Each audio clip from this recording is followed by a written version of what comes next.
Hi, this is Mark Green, and you're listening to Catholic versus Other.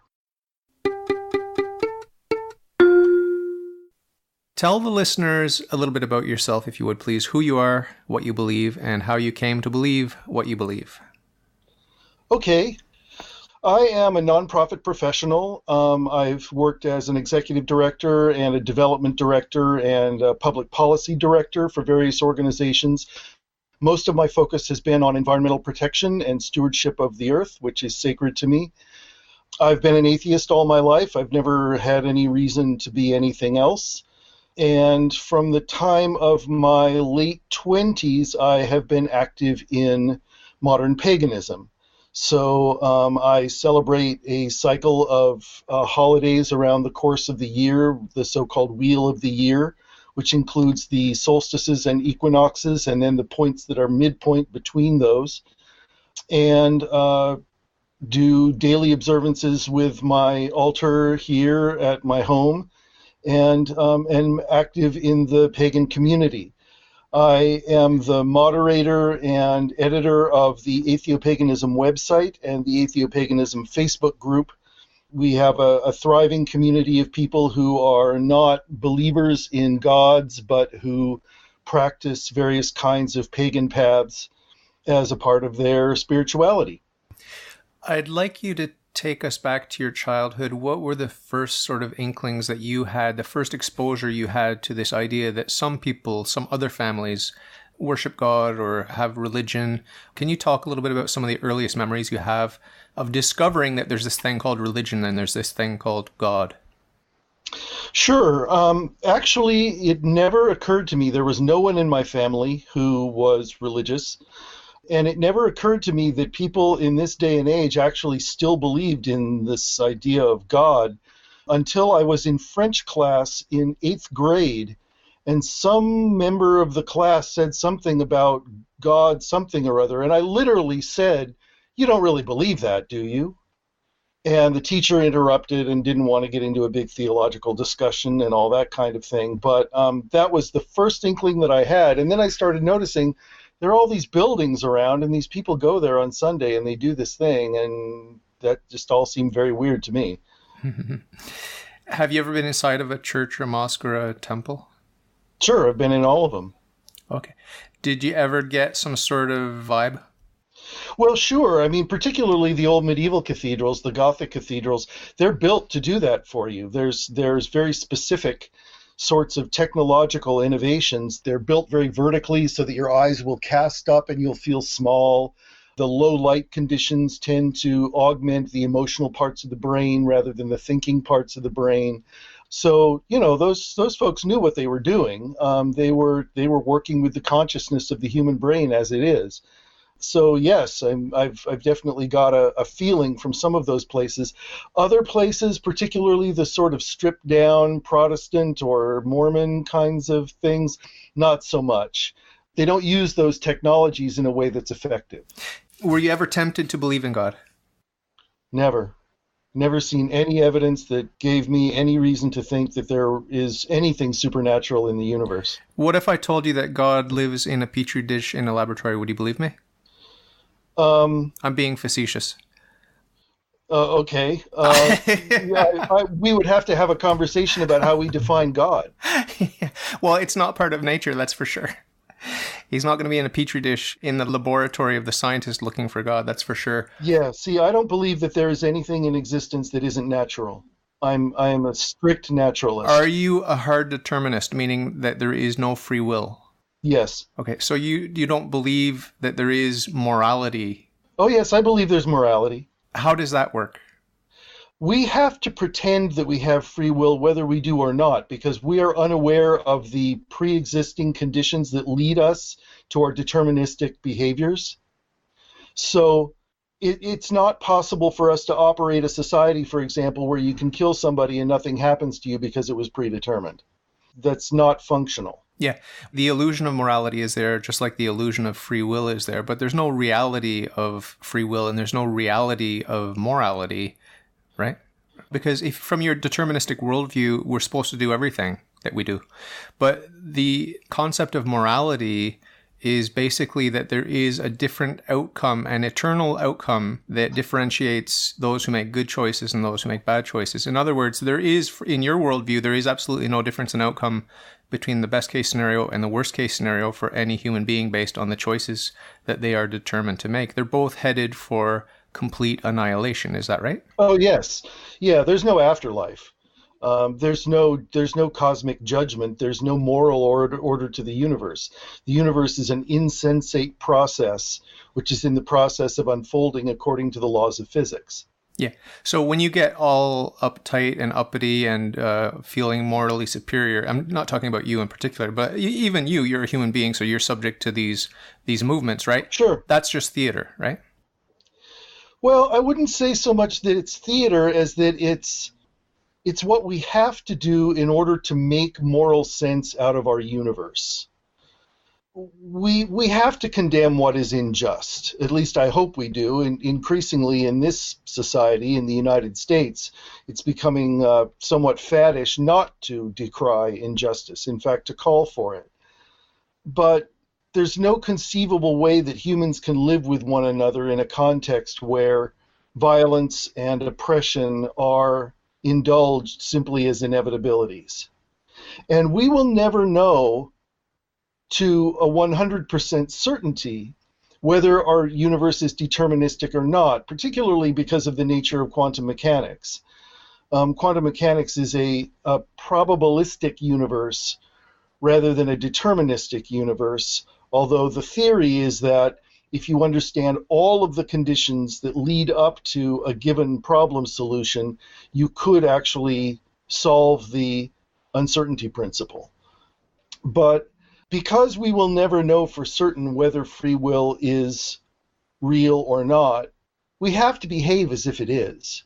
We have to behave as if we are making decisions and that those are leading to outcomes which can then be judged according to the moral standards of the society that we live in. Do you think that justice is eternal and objective, or do you think that justice is a human construct of some type, maybe a social construct? Justice is a human construct, and it's very contextual. What qualifies as justice varies from culture to culture. Okay, so it can change over time and over space, yes? Yes. I don't want to get into politics, but I just want to touch very briefly on the scene that you belong to. I mean, obviously you're comfortable there. You're among people that are like-minded, probably for the most part. Is it safe to say that it's a very liberal, progressive milieu that you move in? Yes, and that's by choice. I do not have tolerance for people who are bigoted. And this takes us directly to Karl Popper's work, which is that if you want to have a tolerant society, the one thing that you cannot tolerate is intolerance. So yes, I'm very comfortable in a progressive environment, and that is where I choose to place myself. Have you met any people that are firmly in the center or even to the right of center in your movement? To be honest, I don't know, because the path of atheopaganism says very explicitly in our principles that we are tolerant and respectful of difference, that we honor and revere the sacred earth. So those are core values, and so people that are opting in are opting into those values. Okay. Has anyone infiltrated that you know of? You know, as long as people play well with one another, I'm not policing what people believe. I have yet to see any example of where someone, suddenly said, "Oh, I'm a Donald Trump supporter because he's pro-life." I just haven't seen anybody in my community do that. What would you say? Well, I would point them back to the core principles and say, look, this is what this particular path is about, and if you're not about that, then maybe you need to reconsider whether you should be here or not. Yeah. I want to talk about sex. How important is it, and how kinky does it get among you atheopagans? There is a lot of cultural mythology around intertwining of paganism and lots of sexuality. And in my experience, that's false. I've been in the pagan community now since 1987. And In my experience, the primary difference between the mainstream culture and the pagan community is that the pagan community is explicitly pleasure positive. If you're not hurting somebody, there's nothing wrong with whatever you want to do. And I uphold that value. I do not believe that there are any inherently sinful behaviors that are victimless crimes, so-called. I think that people should do what makes them happy, and they should be with the people that make them happy. What would you say if 3 generations of men wanted to get married and have sex with each other for pleasure, like grandpa, the son, and the grandson? Would you think that that's okay? That's a particular circumstance that kind of triggers the cultural prejudice against incest. But in that particular case, nobody's getting hurt, and it's not really my business to police somebody else's relational and sexual behavior. Does it seem kinky and weird to you, or does it seem just as wholesome as anything else? It doesn't seem kinky to me in the sense of sort of fetishistic sexual behavior. It seems very, very unlikely to me. I think that the orientations of people and their understandings of their roles relative to one another, we don't see parents wanting to marry their children. We don't see that happening. So it's a hypothetical that I don't think really has much traction with reality. What about your relationship with Mother Earth? What is it about the environment? What is it about agriculture or fertility, or what is it? The earth is what produced us, and it's what sustains us. Without the earth and the services that it provides in terms of oxygen and food, we wouldn't be here. And to me, that is enough reason for reverence. The progenitor of us all is the power of sunlight striking soil.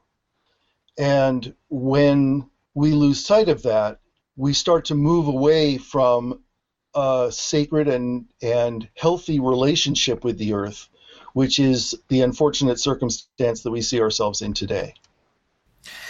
What about unity? Because I'm a Christian, and Christian unity is something that we are very, very far from achieving. It doesn't look like it's going to be possible, but our Lord said that that is the ultimate goal, is unity. Jesus Christ prayed that we should all be one, but it doesn't look like it's going too well for us. What about you? Do you have are you striving for unity with the Native American peoples and their relationship with Mother Earth? Are you uniting with other pagans, maybe theistic pagans? Are you trying to bring about unity? No. The habit on the part of many who follow Abrahamic religions has been to sort of lump everybody that isn't a follower of an Abrahamic religion into the bucket paganism. But indigenous people don't want to be called pagans, and pagans don't have a right to claim them unless they choose to self-identify as pagans. So I can't speak to that at all. All I can say is that to the degree that I understand what some of those paths are like in their reverence for the earth, there's a parallel to the way that I feel about the earth. The pagan community celebrates diversity. We're not all trying to be the same. We recognize that humans are incredibly diverse in their interests, in their passions, in their practices, and that's all terrific. There have occasionally been debates that have arisen in the pagan blogosphere about what's a real pagan, and there have certainly been some very conservative pagans who have said, well, if you don't believe in gods, you're not a pagan. But generally, the community doesn't buy into that stuff very much. We speak of ourselves as a big tent, and that's kind of the way the community operates.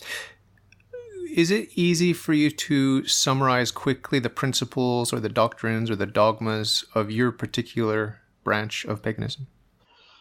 Sure. We have 4 sacred pillars. There are 4 things to be revered, and they are life, meaning the biosphere, not individual creatures because we have to eat and all that sort of thing, but meaning the fabric of life on earth, truth, beauty, and love.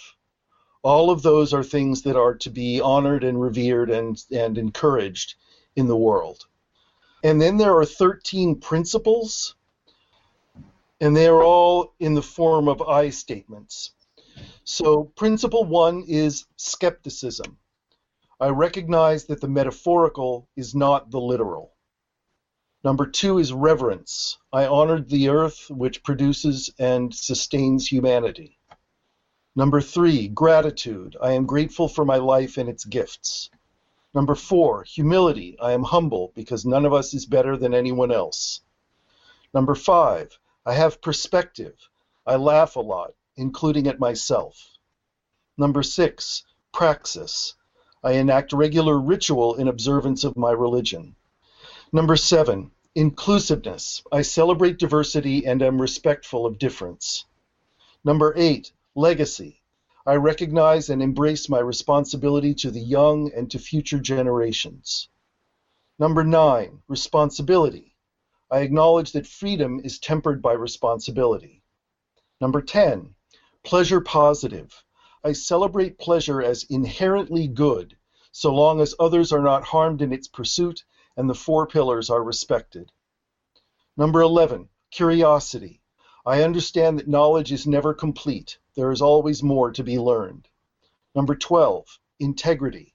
I conduct myself with integrity in word and deed. And finally, number 13, kindness and compassion. I practice kindness and compassion with others and myself, recognizing that they and I will not always meet the standards set by these principles. Sounds good. I agree to all of what you said, including the 4 pillars and the 13 principles. Oh, that's great. So I guess now I'm a pagan.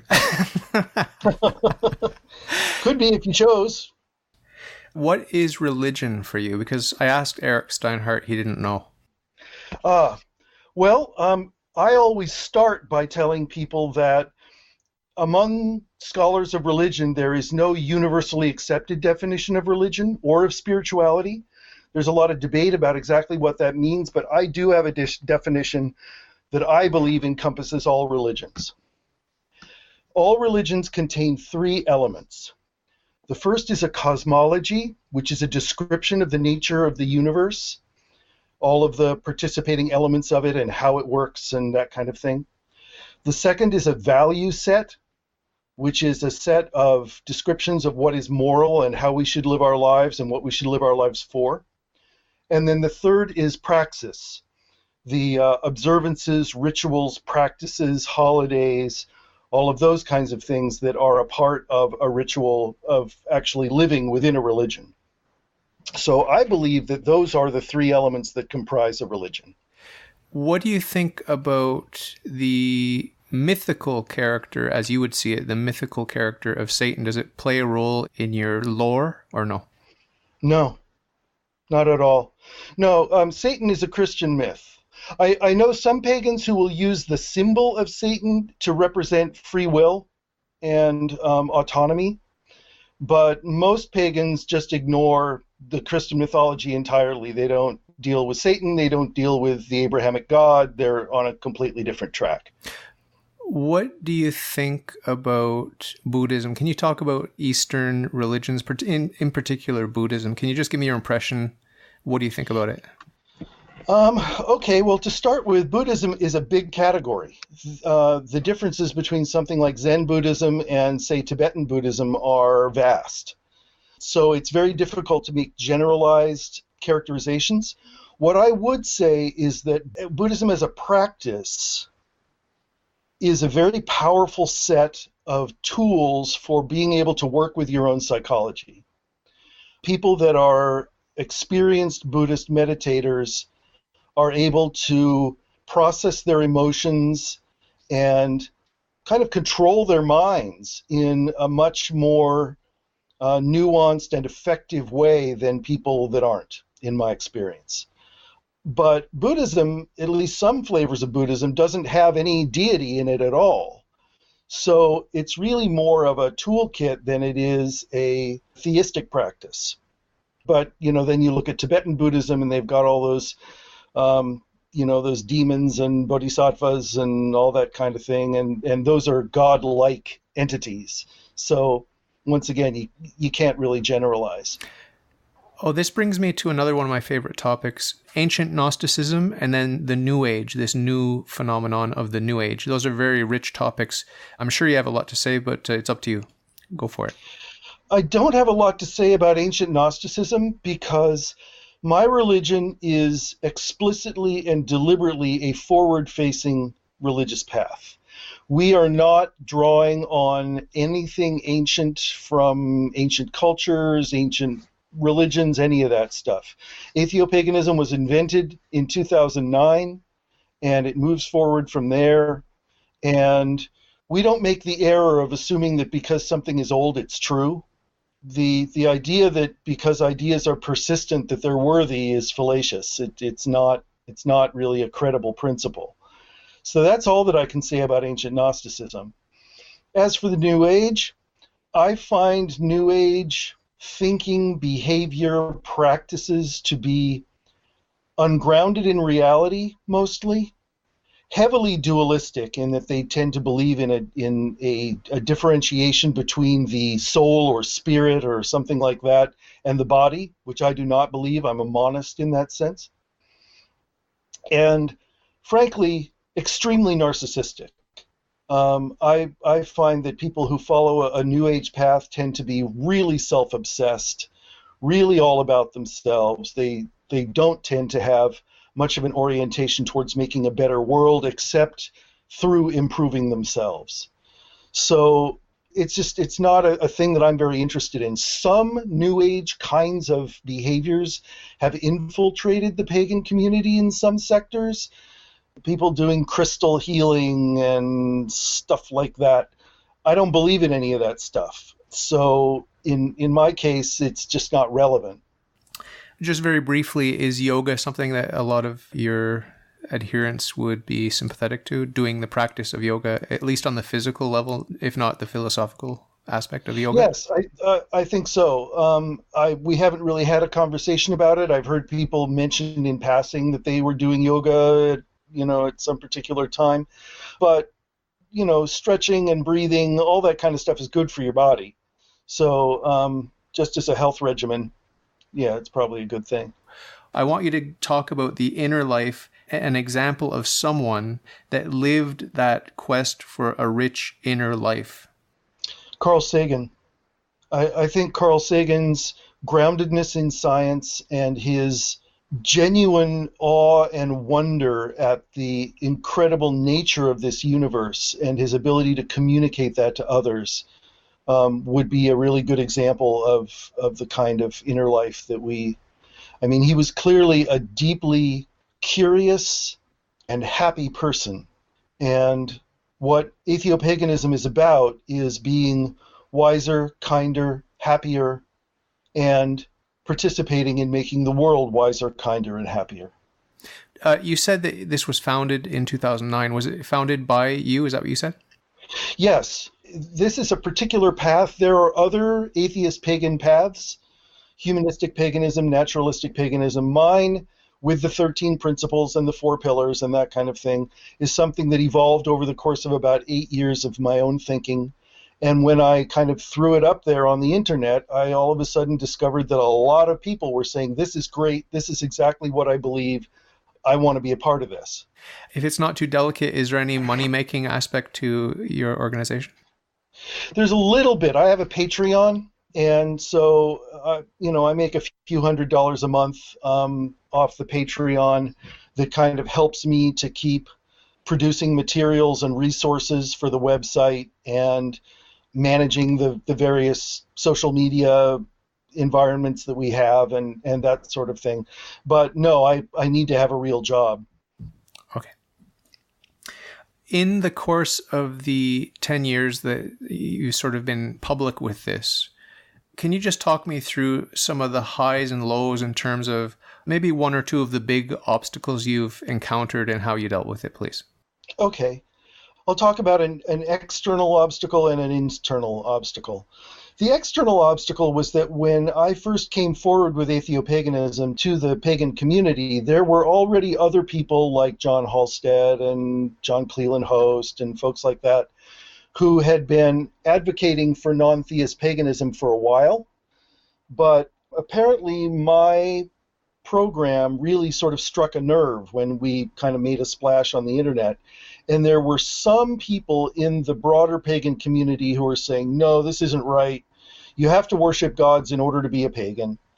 And so there was a debate in 2015 over whether we were really part of the pagan community or not, which is kind of a stupid argument because there is no authority in paganism that can tell you to go away.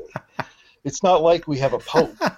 I mean, we're a diverse constellation of paths, and I think that what it boiled down to was that most people concluded that we are indeed a big tent. So that just sort of blew over on its own. I mean, we stood our ground and said, this is, by any measure, what we're doing is pagan. We're doing these rituals. We're celebrating this wheel of the year. We're revering the earth. So, leave us alone and let us do our thing. So that just kind of blew over on its own. The internal challenge is that I have suffered from major depressive disorder since I was 7 years old. And when I get sick, it becomes very hard to be motivated about much of anything. And, the voices in your head start saying things like, this is all a waste of time and it's useless and there's no point in it. And the good news is that those kinds of bouts haven't lasted very long. And now that we have this community of coming up on 1,400 people on Facebook, we're very mutually supportive to one another, and there's a lot of sympathy and caring and solidarity to be found there. So, people kind of help me to pick myself up and carry on. Mm. What about suicide? What do you think about suicide generally? I think that it depends on context. If someone is in pain and is terminally ill, I think it's absolutely their right that they should be able to end their life whenever they want to. In most cases, suicide is a tragedy because people didn't get the support and the resources that they needed in order to get through a bad period. So I don't just kind of wave my hand at suicide and say, go ahead and do whatever you want. What I advocate for is better mental health services, better community support, less stigma around mental health issues, all that kind of stuff. But when it comes to terminal illness or people who are living in just extraordinary pain where the quality of their life is so low that there's no reason why they would want to continue it, I do feel that people should have the right to self-terminate in those kinds of circumstances. Do you have family and friends, like maybe even your spouse, that have become interested in the movement, if not outright joining your movement? Can you talk a little bit about that? My wife is a participant.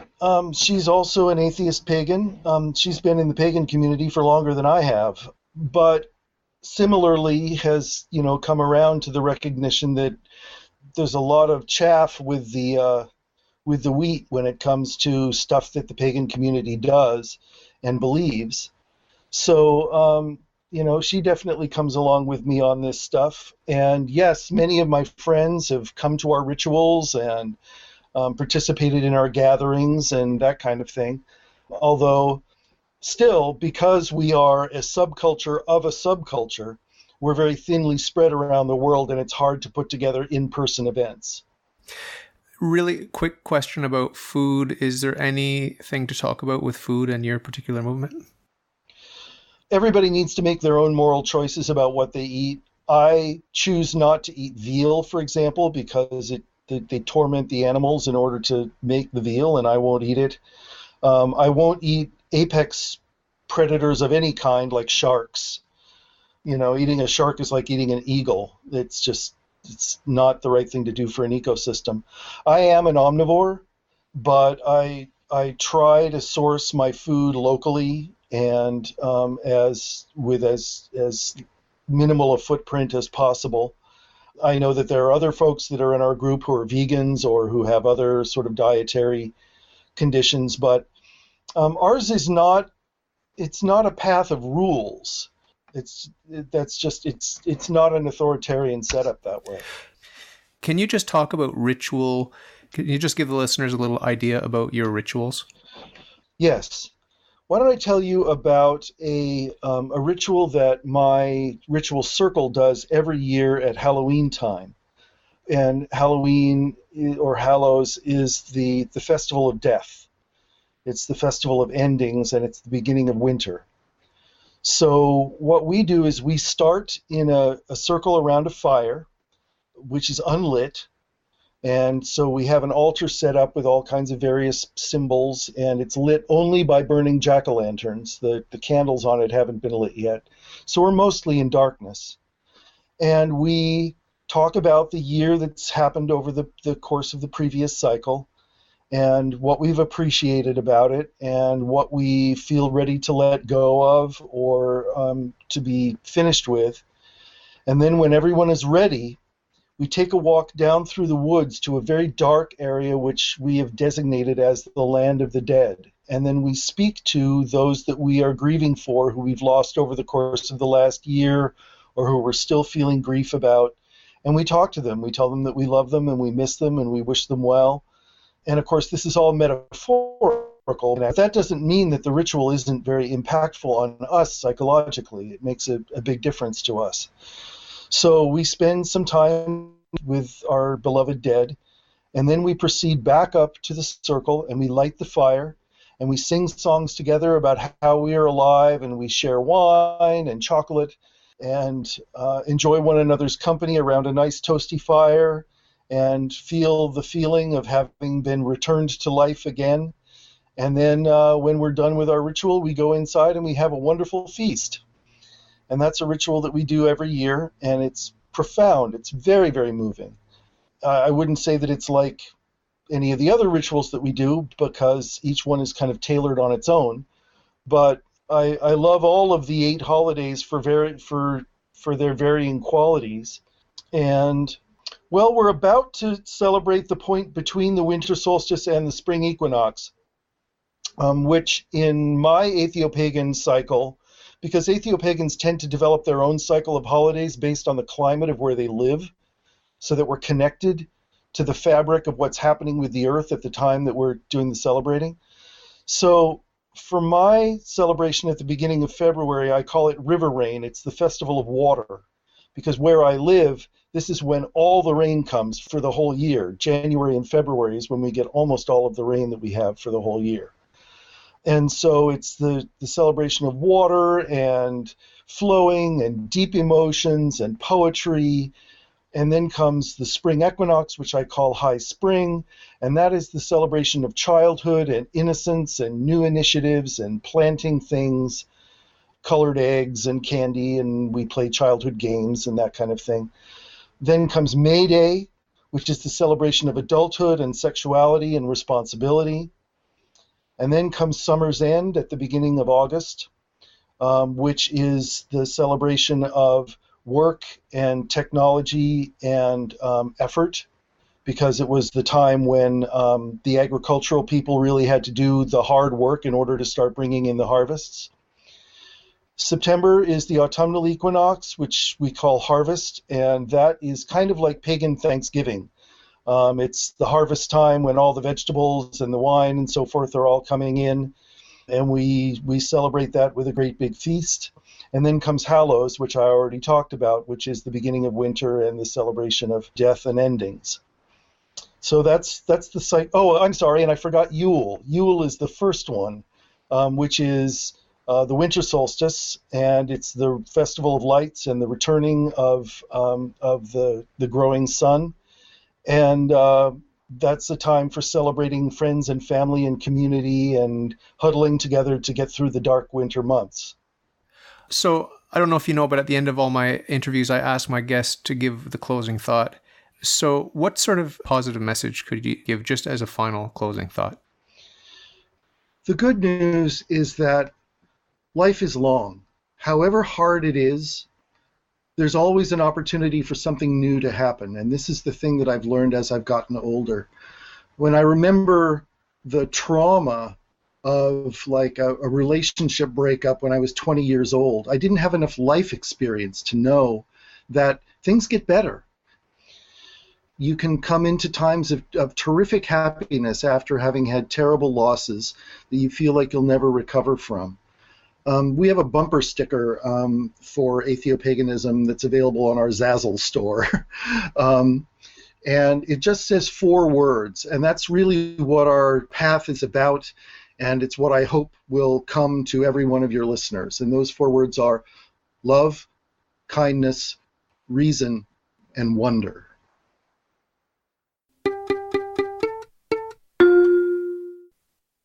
If you like your worldview, if you think it's swell, if you got some questions, ask me and I'll tell. All you got to do is ask. All you got to do is ask.